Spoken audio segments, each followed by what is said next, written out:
and its activities affected interstate and foreign commerce. Okay, what the fuck does this mean? Guys, anytime you commit crimes and you affect interstate commerce, that's where the feds can come in. What is interstate commerce? Interstate commerce, guys, is when you affect the commerce of the United States that could potentially affect different states within the United States. I'll give you an example. Let's say the gun that we were using while doing the bank robbery scenario that I gave you guys before, right? Wavia, aka I just doxed her again. Sorry. Right? We're the whatever. Right? So the bank robbery situation, right? Mm-hmm. She has a gun and she accidentally shoots someone in the foot, whatever. That gun, right? Now is going to be seized and analyzed, and the gun is going to be looked at. The gun has different parts of it made in different parts of the United States. The spring or the barrel might be made in Springfield, Massachusetts. The fucking bullets come from California. The slide might come from another part. All that we need to establish is that the gun affects interstate commerce because different parts of the weapon were manufactured in different parts of the United States. Bam, now you affected interstate commerce. Let's say we're using telephones to commit criminal activity. We're affecting interstate commerce because a phone has to hit a telephone has to hit a telephone pole, which then is communicating with other telephone poles, which all affect interstate commerce. Bam. That's how the FBI typically gets people for murder for hire, when they use a phone or they use the internet, because the internet also affects interstate commerce. All right, guys? So it's very easy to trigger interstate commerce. And then foreign commerce, guys, is like if you're, transitioning borders or whatever it may be, which I dealt with that a lot when I was HSI agent on the Mexican border. They were importing drugs, they were importing illegal aliens, they were importing weapons or exporting weapons. That affects foreign commerce, automatically federal. All right. Jamel Jones, a.k.a. Mel Murda, Kafano Jordan, we know all their names, right? Participated in the operation and management of the enterprise and participated in lawful and unlawful and other activity in furtherance of the conduct of the enterprise's affairs. Members and associates of 9TRE engaged in a series of violent disputes with rivals of 9TRE, including those within 9TRE who they seem disloyal to the enterprise. During these disputes, members and associates of 9TRE committed multiple shootings, robberies, and assaults against their rivals and against fellow 9TRE members. Members and associates of 9TRE sold heroin, fentanyl, fentanyl, MDMA, whatever, I can't even pronounce that, and marijuana in and around Manhattan, and Brooklyn, and the Bronx, New York, which we know CEO Chris was a supplier, especially of the heroin and the fentanyl, guys, okay? And we're going to talk about that later on. Members and associates of 9TRE committed and agreed, attempted, and threatened to commit acts of violence to protect and expand their narcotics business and to protect fellow members and associates of their enterprise.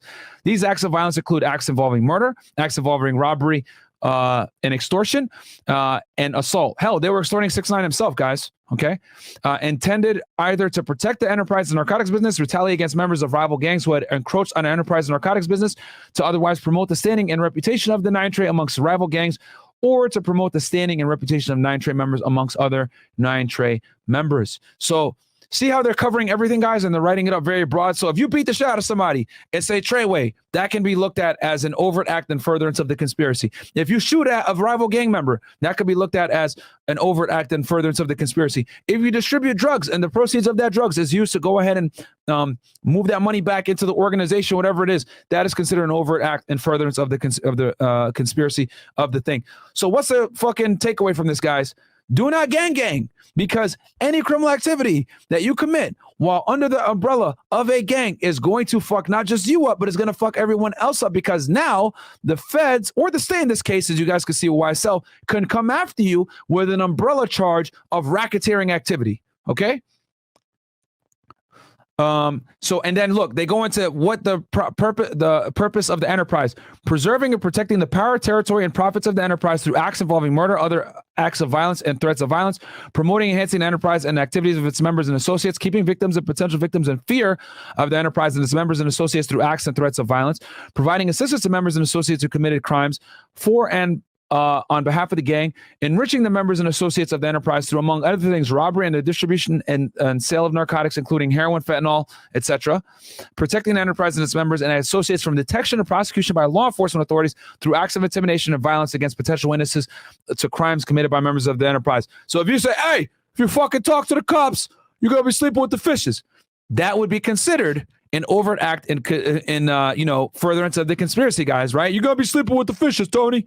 This is what they used to go after the mafia for. It still stands to this day, guys. Means and methods of the enterprise, okay?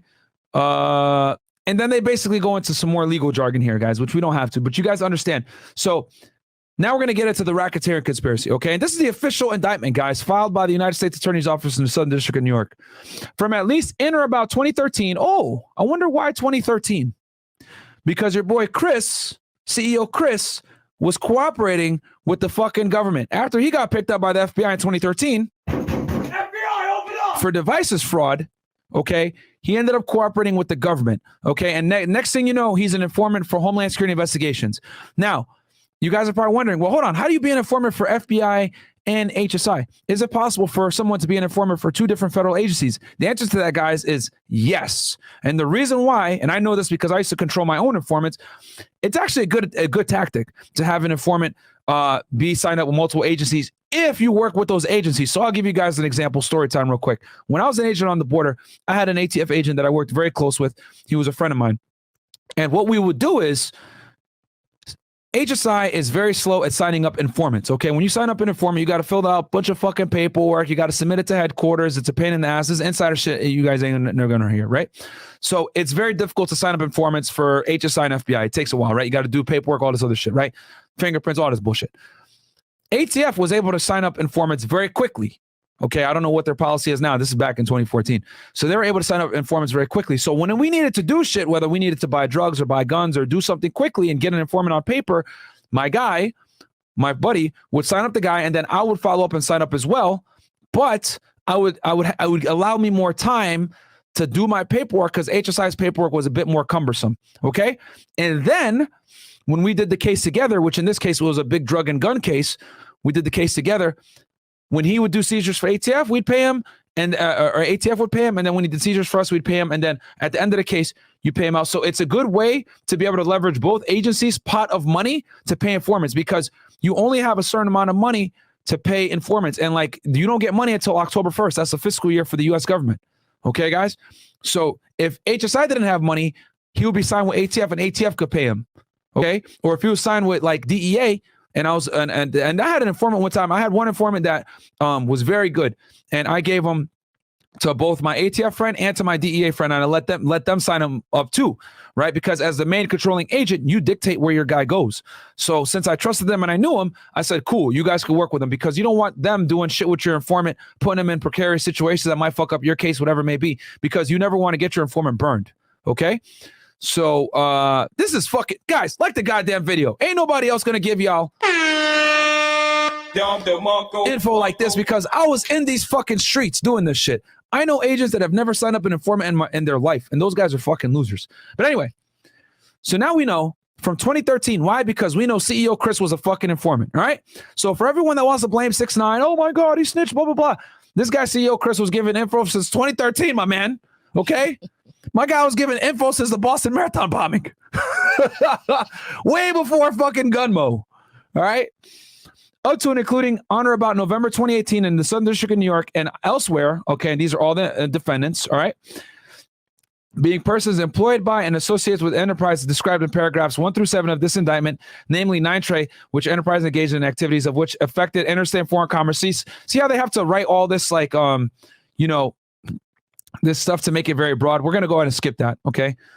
They had multiple acts of murder, etc. So we're going to keep going. Okay. Count 2, racketeering conspiracy, Jordan Jones, Jordan Butler, Hernandez, and Walter. From at least in or about 2013 up to including or about November 18th, Southern District of New York, bam, and elsewhere, except in connection with the robbery on or about April 3rd, 2018, in the vicinity of West 40th Street and 8th Avenue in Manhattan, New York, as charged at counts 3 through 5 of this indictment, Jamel Jones, aka Mel Murder, etc., blah, blah, blah, the defendants during and in retaliation to a crime of violence for which they prosecuted in the court of the United States, namely the racketeering conspiracy charge in count 1 of this indictment, knowingly did use and carry firearms, and in furtherance of such crime did possess firearms and did aid and abet the use, carrying, and possession of firearms, some which were brandished and discharged. Okay, what the fuck are they talking about? Well, I got y'all right now. This is what they're talking about. This is where the crime occurred, right here, okay? In this area here, which these guys are fucking reckless for doing this shit. But what ended up happening, Okay, this is right by Times Square, by the way, guys. Okay,